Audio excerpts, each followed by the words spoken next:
നമസ്കാരം. ഞാൻ ഡോക്ടർ ഹരീഷ് അമ്പകട.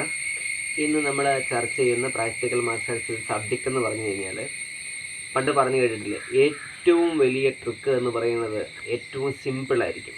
അതായത് നമ്മുടെ സിറ്റുവേഷനുകളിൽ, നമ്മുടെ നിത്യജീവിതത്തിലെ സിറ്റുവേഷനുകൾ നമുക്ക് രക്ഷപ്പെടാൻ വേണ്ടി ഉപയോഗിക്കുന്ന ട്രിക്കുകളിൽ ഏറ്റവും സിമ്പിളായി രക്ഷപ്പെടാൻ പറ്റുന്ന, എന്നാൽ ഏറ്റവും പവർഫുള്ളായി നമുക്ക് ചെയ്യാൻ പറ്റുന്ന, നമ്മുടെ പെൺകുട്ടികൾക്ക്, ആൺകുട്ടികൾക്ക് എന്ന് വേണ്ട എല്ലാവർക്കും വളരെ സിമ്പിളായിട്ട് രക്ഷപ്പെടാൻ പറ്റുന്ന, എന്നാൽ ജീവിതത്തിൽ നടക്കാൻ സാധ്യതയുള്ള ഒരു ട്രിക്കാണ് നമ്മളിന്ന് വരുന്നത്.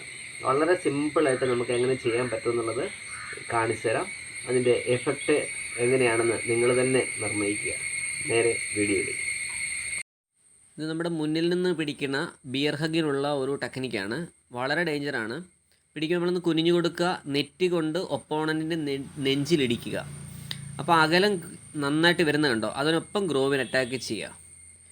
ഇനി നമ്മൾ ചെയ്യുന്നത് ശരിക്കും ചോക്കാണ്. ഒരാളെ തിരിച്ച് പിടിച്ച് ചോക്കുന്ന വിധമാണ്. ഭയങ്കര അപകടമുള്ള സാധനമാണ്. ബ്ലഡ് സർക്കുലേഷൻ കട്ടാവും, ഓക്സിഡേഷൻ കട്ടാവും, ആൾ താഴെ പോവും. നമ്മൾ ചെയ്യേണ്ടത്, കൈ വരുമ്പോൾ താടി താത്തിട്ട് വായി പൊളിച്ചു കൊടുക്കുക. ആ സമയത്ത് കറക്റ്റ് കൈ കറക്റ്റ് കണ്ടോ വായിലുള്ളിലേക്കാണ് വരിക. നമുക്ക് കടിക്കാം. ആദ്യം നമ്മൾ ചെയ്തത് ഫ്രണ്ട് ബിയർ ഹഗാണ്. സാധാരണഗതിയിൽ പ്രശ്നങ്ങൾ ഉണ്ടാകുന്ന സമയത്ത് മുന്നിൽ നിന്ന് പിടിക്കും. അത് രക്ഷപ്പെട്ട വളരെ സിമ്പിളായൊരു മാർഗ്ഗമാണ് നമ്മൾ കാണിച്ചത്. തല കൊണ്ട് നമ്മൾ നെഞ്ചിൽ ഇടിക്കുക. ഇടിച്ചു കഴിഞ്ഞാൽ പിന്നെ ഗ്രോവിന് നമുക്ക് അറ്റാക്ക് ചെയ്യാനായിട്ട് വളരെ ഈസി ആയിട്ട് പറ്റും. ചോക്കിങ് വളരെ ഡേഞ്ചറാണ്. കാരണം വെച്ചാൽ നമ്മുടെ മുകളിലേക്കുള്ള ബ്ലഡ് സർക്കുലേഷൻ ക്ലോസ് ആയി കഴിഞ്ഞ് കഴിഞ്ഞാൽ ആൾ സ്പോട്ടിൽ ബോധം പോകും. ഏറ്റവും അപകടകരമായ വിദ്യയായിട്ട് അറിയപ്പെടുന്നതാണ് ചോക്കിംഗ് എന്ന് പറയുന്നത്. അപ്പോൾ അതുകൊണ്ട് ചോക്കിങ് ചെയ്യുന്ന സമയത്ത് നമ്മൾ മനസ്സിലാക്കി വയ്ക്കുക, ബ്ലഡ് സർക്കുലേഷൻ പോയി കഴിഞ്ഞാൽ ആ സ്പോട്ടിൽ ആൾ ഒരു അബോധാവസ്ഥയിലേക്ക് പോകും. ചിലപ്പോൾ നമ്മൾ ഈ യോഗയോ മെഡിറ്റേഷനൊക്കെ ചെയ്യുന്ന സമയത്ത് ചില പ്രാണായാമങ്ങൾ ചെയ്യുമ്പോൾ ആൾക്കാർക്ക് ഈ അനുഭൂതികൾ ഉണ്ടായെന്ന് പറയുന്നില്ലേ, ഈ അനുഭൂതി ശരിക്കും ഇങ്ങനെയാണ്. അതായത് ബ്ലഡ് സർക്കുലേഷൻ മുകളിലേക്ക് പോവാതെ വരുമ്പോൾ അവിടെ ഉണ്ടാകുന്ന ചില വിഭ്രമാത്മകതയാണ് ഒരു പരിധി വരെയൊക്കെ തന്നെ ഇതുണ്ടാവുന്നത്. അല്ലാതെ ഉണ്ടാക്കുന്ന വേറെ മെത്തേഡുകൾ ഉണ്ട്.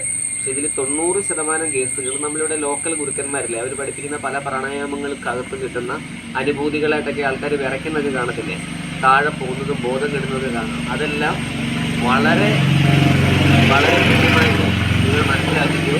പിന്നീടുള്ള ചില പ്രശ്നങ്ങൾക്കകത്തൂടാണ് കടന്നു പോകുന്നത്. സർക്കുലേറ്ററി സിസ്റ്റത്തിൽ വരുന്ന വിഷയം കൊണ്ടിട്ട് മെല്ലെ എന്താവുകയാണ് ചെയ്യുന്നത്, ശരിക്കും ഇതുപോലെ ഈ പറയുന്ന സർക്കുലേഷൻ കിട്ടാതെ ഇവർ അബോധത്തിലേക്ക് പോവുകയാണ് ചെയ്യുന്നത്. അതുകൊണ്ട് ഇങ്ങനെയുള്ള കാര്യങ്ങൾ ചെയ്യുന്നത് എക്സ്പേർട്ടുകളുടെ കൂടെ ആയിരിക്കണം എന്നുള്ളത് നിർബന്ധമായി സൂക്ഷിക്കുക. ഈ വീഡിയോ ഇഷ്ടപ്പെട്ടെന്ന് കരുതുന്നു. സിമ്പിൾ ആണെങ്കിലും പവർഫുൾ ആണെന്ന് അത്യാവശ്യം കാണുന്നവർക്ക് മനസ്സിലാവും. അടുത്ത വീഡിയോയിൽ കാണാം.